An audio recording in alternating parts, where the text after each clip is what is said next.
तो मेरी बात पे तवज्जो करना। आला हजरत फाज़िल बरेलवी रहमतुल्लाह अलैह के जमाने में लोगों ने कहा कश्श शकल है जी, वो क्या है? जमीन चीजों को अपनी तरफ खींचती है। ये नजरिया कब बना? एक साइंसदान ना बैठा था दरख्त के नीचे, तो उसने देखा कि सेब गिरा है तो वो भी जमीन पे आया है, अमरूद टूटा है तो वो भी जमीन पे आया है, अनार टूटा है तो वो भी जमीन पे आया है। तो कहने लगा जमीन में कशिश है, हर शय को खींचती है, और कश्श शकल का नजरिया बन गया। आला हजरत रहमतुल्लाह अलैह तक जब बात पहुंची तो आप फरमाने लगे साइंसदान पागल हो गए। साइंसदानों की जो अच्छी बात होगी वो मानी जाएगी, लेकिन जो बात दुरुस्त नहीं होगी वो तस्लीम नहीं की जाएगी। आप फरमाने लगे ये क्या बात हुई कि आधा किलो का सेब तो जमीन ने खींच लिया, अमरूद भी खींच लिया, अनार भी खींच लिया, और गुब्बारे में 1.5 छटाक हवा भर दिया, वो जमीन से खींचा नहीं गया, वो ऊपर उड़ गया है। फरमाने लगे ये कैसा कश्श शकल है? 1.5 छटाक हवा होती है ना गुब्बारे में, वो जमीन से खींचा। आला हज़रत फरमाने लगे असल कश्श शकल नहीं, असल बात यह है कि हर चीज अपनी असल की तरफ लौट जाती है, हर चीज अपनी असल की तरफ। फरमाने लगे हवा की असल ऊपर है तो गुब्बारा उसे ऊपर ले गया। अनार सेब अमरूद जमीन से पैदा हुए थे तो वापस जमीन पे आ गए, वापस। आज भी डॉक्टरों ने बड़ा परेशान किया हुआ है, हम लोग जाते हैं सुन सुना के आ जाते हैं, इल्म नहीं ना होता। अल्लाह करे हम आला हजरत को पढ़ने वाले बन जाए, हमें समझ आए हमारे बुजुर्ग हमारा तहफ़्फ़ुज़ कहाँ का। डॉक्टर के पास जाएं, डॉक्टर साहब बच्चा बीमार है, तो डॉक्टर साहब कहते हैं किसी को खांसी तो नहीं घर में, किसी को नजला तो नहीं, पहले तो नहीं किसी को बुखार, तो पूरा इंटरव्यू दे लेते हैं भाई उसकी क्या वजह जी, अगर हो तो फिर कहने लगे अगर किसी को बुखार हो तो फिर बच्चे को भी हो जाता है, किसी को खांसी हो तो बच्चे को भी। समझ आ रही है? कहते हैं ना डॉक्टर इस तरह से, ये बीमारी किसी और को तो नहीं फैमिली में। तो मैंने कहा डॉक्टर साहब आप क्या बात कर रहे हैं? नबी पाक सल्लल्लाहु अलैहि वसल्लम ने फरमाया है कि बीमारी मुताद्दी नहीं होती, एक से दूसरे को नहीं लगती बीमारी, एक से दूसरे को। ये सही बुखारी में मौजूद है। नबी पाक सल्लल्लाहु अलैहि वसल्लम से एक शख्स ने कहा हुजूर मेरे ऊंट को खारिश पड़ गई, और वो जो ऊंट खड़ा है उसकी वजह से पड़ गई है। तो क्या मेरे महबूब का समझाने का अंदाज है? मेरे करीम रसूल फरमाने लगे तेरे ऊंट को तो उस ऊंट से खारिश पड़ी है, बता उस ऊंट को कहां से पड़ी थी? तेरे ऊंट को तो वहां से पड़ी, कैसा अंदाज है, उसको कहां से पड़ी? बंदा चुप कर गया, कहने लगा या रसूलल्लाह उसे तो कुदरती पड़ गई है। तो हुजूर फरमाने लगे फिर इसे भी कुदरती पड़ी है।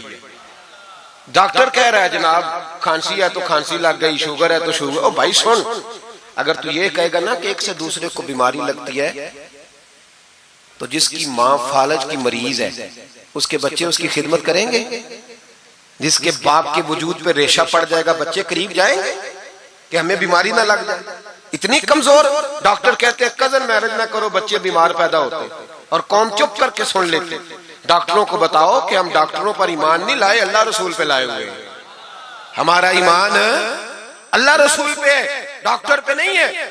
जो सही बात करेगा डॉक्टर वो मानेंगे, गलत बात नहीं तस्लीम करेंगे। ये मेरे आला हजरत की फिक्र है।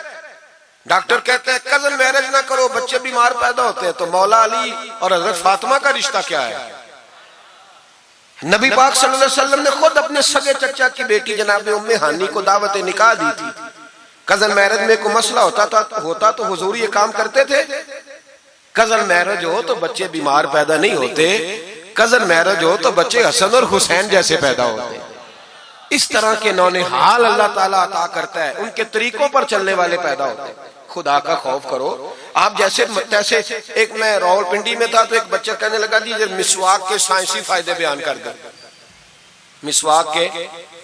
तो मैंने कहा बेटे साइंस अगर कह भी देना मिसवाक नहीं करनी चाहिए तो हमने फिर भी करनी है। सारी साइंस कहे न करो तो हम फिर भी मिसवाक, इसलिए कि मिसवाक करना मेरे मुस्तफा का तरीका है सल्लल्लाहु। आला हजरत ने अकीदा तौहीद मजबूत किया। एक और चक्कर है बाबा जी का। बाबा जी सरकार जो एक महीना ना नहाए वो छोटा बाबा, और जो 6 महीने गुस्ल न करे वो बड़ा बाबा। बाबा जी को नमाज नहीं सीधी आती और बाबा जी सरकार बने हुए, हाल ही कोई नहीं। जो अल्लाह के खाते पढ़ गए, और बाबा किस्मत का हाल बता रहा है। दरवाजे पे रोटियां मांगने आते हैं, किस्मत का हाल बताते हैं। अपनी इतनी खराब है कि मांगते फिर रहे, और कौम बेचारी हाथ दिखा रही है, हाल बता रही है। अपना ये बेड़ा गर्क हुआ। मुझे आपका तो नहीं पता, हमारे देहातों में ना ये कभी कभी सोना भी डबल करते थे मांगने वाले। यहाँ भी होता है ये काम जी, वो सोना लाओ जी तुम्हारा सोना डबल कर दे। तो पता तब चलता है जब सिंगल भी गायब हो जाता है। बावों के लग गए, फूकों पे लग गई। मुझे एक शख्स करामा सुनाने लगा, कहने लगा मेरे हजरत साहब के पास लोग दूर दूर से दम कराने आते हैं।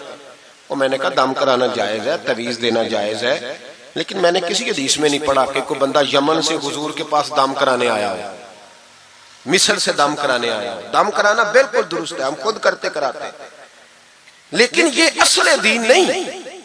नबी पाक के पास ना कोई शाम से तवीज लेने आया ना दम कराने आया। रसूल पाक के पास तो जो भी आया करता था नबी पाक का दीन ही सीखने आता था।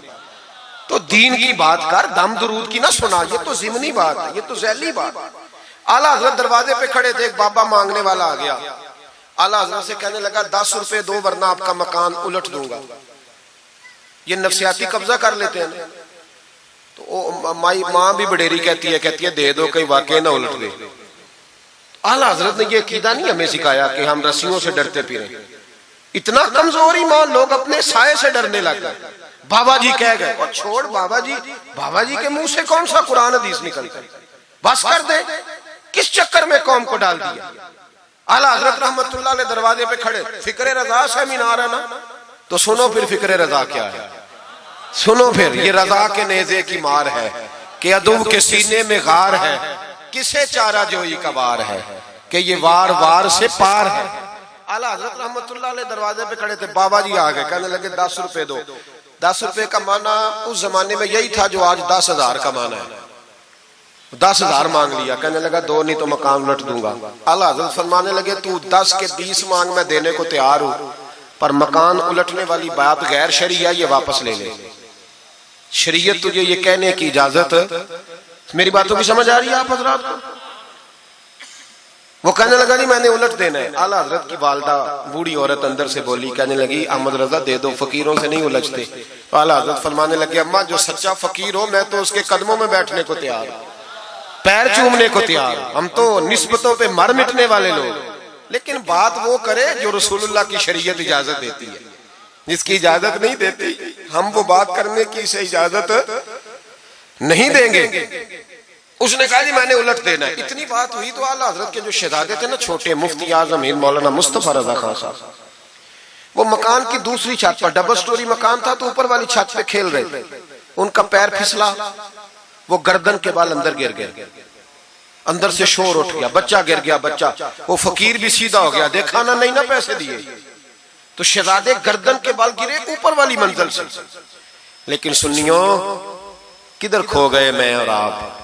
मेरे आला हजरत का अकीदा सुनो, फाज़िल बरेलवी अंदर नहीं गए, हालांकि हुजूर अलैहिस्सलाम का फरमान मौजूद है कि औलाद आदमी को बुज़दिल कर देती है, औलाद के हाथों बंदा कमजोर हो जाता है। अंदर नहीं गए, वहीं खड़े रह के कहने लगे अम्मा मेरा एक बेटा है, मेरा 1000 भी हो तो मैं सारा नबी पाक की शरीयत पे कुर्बान कर दूंगा, लेकिन किसी भावे की मैं गलत बात मानने को तैयार है। आला हजरत की जुबान से ये लफ्ज निकले तो साहबजादे उठ के दौड़े आए, कहने लगे अब्बा जी जरा इधर तो देखें, मैं दूसरी मंजिल से गिरा हूं पर मुझे खराश भी कोई नहीं आई, मुझे खराश भी कोई नहीं आई, देखे मेरे कपड़ों को मिट्टी भी नहीं लगी। आपके 2-3 मुरीद खड़े थे, कहने लगे हुजूर ये आपकी करामत है। आप फरमाने लगे मेरी करामत नहीं, ये मेरा अकीदा है, तौहीद है, ये मेरा मेरे रब पर ईमान है, खराश नहीं आई। अब उस फकीर को फरमाने लगे आला हजरत के तू कहता था मकान उलट दूंगा, चल उलट ना, फिर 10 रुपए नहीं लेने, उलट।